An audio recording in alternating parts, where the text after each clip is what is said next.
Welcome to another episode of TFL Talk. As always, I have my partner in crime, Nathan. Nathan, right here. Yeah. And today, since it's chilly outside, we're talking top 10 winter cars. In other words, top 10 all-wheel drive cars. That's right.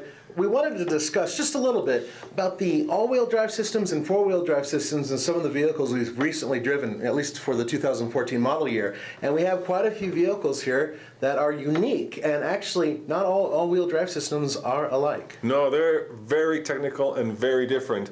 And the reason that we're only doing cars that we've driven, obviously, Nathan, is because we want to have cars that we've had direct experience with. That's right. And we want to give the manufacturer an incentive to give us cars that we can't get our hands on. If we don't drive it, we can't review it. Right. So let's just get right into it. Why don't you start with number 10?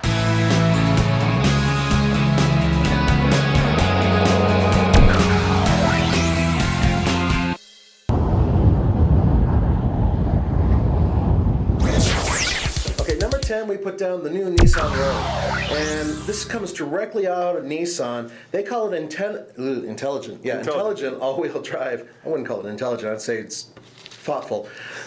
All right, guys. As you can tell, I'm on sheer ice on an incline, and I don't want to fall. But Nathan's behind the wheel of the brand new 2014 Nissan Rogue. Say hi, Nathan. Hi, Nathan. Now, the cool part about the Rogue is that it's got this feature where if the front wheels slip, it allocates power to the rear wheels. And we're going to show that on this incline on pure ice. So Nathan, go on up.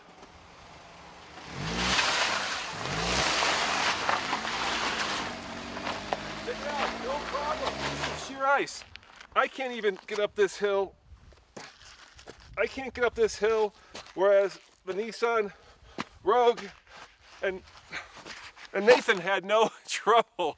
It's an advanced system that will tell you whether you're cruising or cornering, and it can sense loss of traction at a specific wheel, and it's able to direct power to where it needs to go. It is an electronic and mechanical system, and it works with active ride control, which is kind of cool. It actually helps stabilize the vehicle when it's going through like bumps and whatnot. It does it by triggering various brakes as it's going through, and it has active trace control and active engine braking. All of those come together to make the vehicle that can actually stay in its lane and pull back into its lane if you lose control. It's not really an off-roader, but we've driven it in snow and off-road, and it did okay. You know, that's a mouthful there, dude. That is really a mouthful, and that's why it's so complicated, because there's so many different ways to approach this. So let's start with the basics, the difference between four-wheel drive and all-wheel drive. And we're going to be very general here because there are systems that are both mechanical and electronic, but generally a four-wheel drive system is mechanical. So think of an old pickup truck, an old Jeep, and all-wheel drive system is electronic. So you want to talk about kind of how the mechanical system works, Nathan? Well, absolutely. A mechanical system is something that we like to think of something that you can trigger. So in other words, you're pulling a lever, you're turning a switch, you're making it happen. And then inside the vehicle, gears are meshing together or pulling apart, and they're making different wheels move at different speeds. So in other words, you can have wheels moving exactly at the same speed, at the same amount of power, pulling you up a hill, or you can have something that opens up and actually allows the wheels to turn independently. And it also goes for the drive shaft running through the car. Yeah, so here's really the whole trick to looking at a four-wheel drive system versus an all-wheel drive system. If I take this Mini, right, and I go around a corner like this outside wheel has to travel further than the inside wheel, which means that the differential in between these two wheels is open. In other words, it allows this wheel to move faster than the inside wheel because it has to travel farther.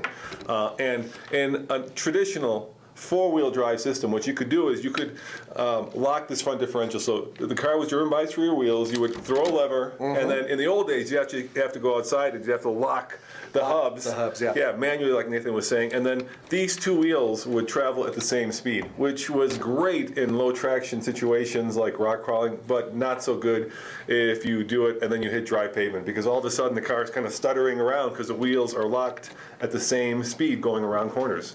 That's right. Now we're going to jump to number 9 because this is a different type of all-wheel drive system, and it's something that's very popular, and it's called the Haldex all-wheel drive system. What's the car?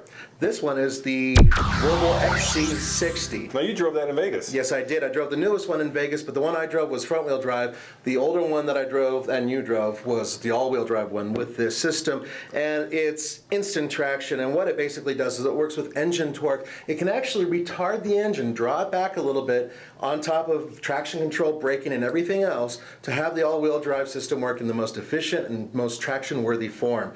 And in this case, it says when a tire loses traction, power is reduced to that wheel and instantly transferred to the more sure-footed wheels. Of course, if you have wheels that none are sure-footed, then it's in trouble, as we proved once when we took one off-road. And you know, I just proved that in the Bentley because I had the traction control system on.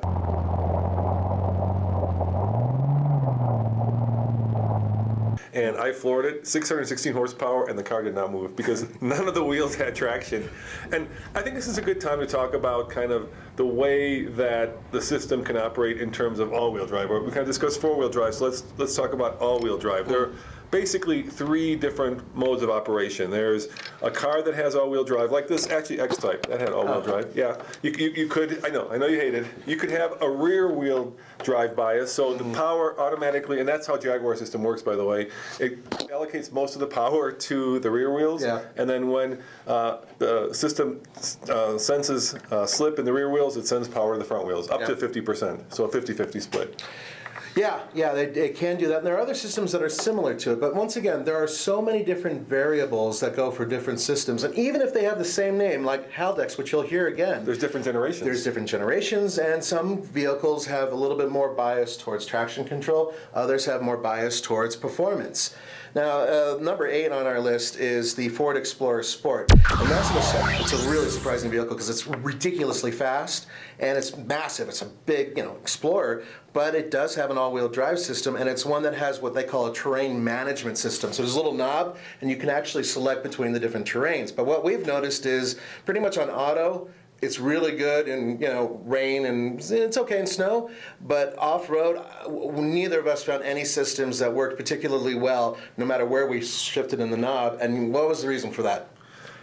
Because I think, all right, you say. Tires. Tires. Well, tires, of course. Yes. That was, oh my God, they put the wrong tires on that truck. Yeah, that's got a sport set of tires. And, the part that touches the pavement or the dirt is the most important part. No matter what all-wheel drive, four-wheel drive system you have, the part that actually touches the road is the part that's going to be your limiter, right? Yeah. As much traction as you can have. Yeah, if you have crap rubber, you're not going to get good traction, bottom line. And this particular thing has something very special. Not all vehicles have its hill descent control, which is part of the all-wheel drive system and part of four-wheel drive systems, but not all of them. Yeah. And it's not standard on all vehicles that have all-wheel drive or four-wheel drive. And basically what it does is it's limiting the speed that you're going downhill at. And there's some that you can actually select the speeds, and there's others that just you push the button and go. And what you do is you take your foot off the brake as you're going downhill, and for the most part it's controlling the brakes as you're going downhill. And there are some systems that will actually slow the engine RPM down if necessary and try to bring you down at a controlled rate. Right. Number 7, sir. This is something we recently had a lot of fun with, and that's the Buick Regal GS all-wheel drive. It has also intelligent all-wheel drive. It's also a Haldex system. It's a Gen 4. It is, and on top of that,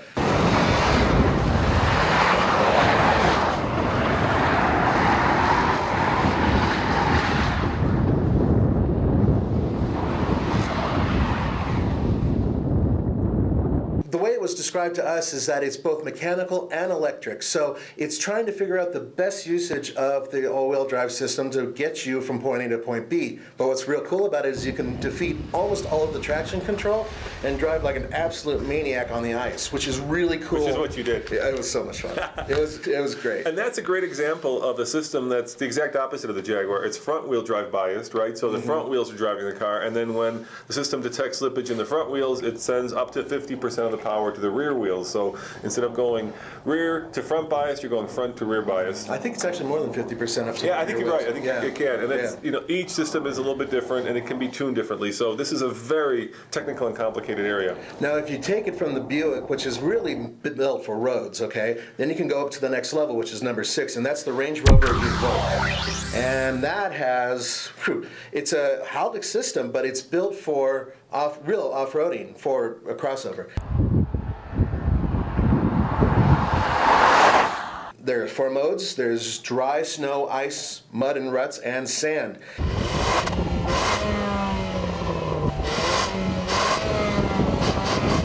And each mode sets, this is according to Rover, each mode sets the base torque split of the Haldex, tweaks the sensitivity of the throttle pedal, optimizes the transmission shift points, and alters the aggressiveness of the brake by a limited slip function that operates through the open front and rear differentials.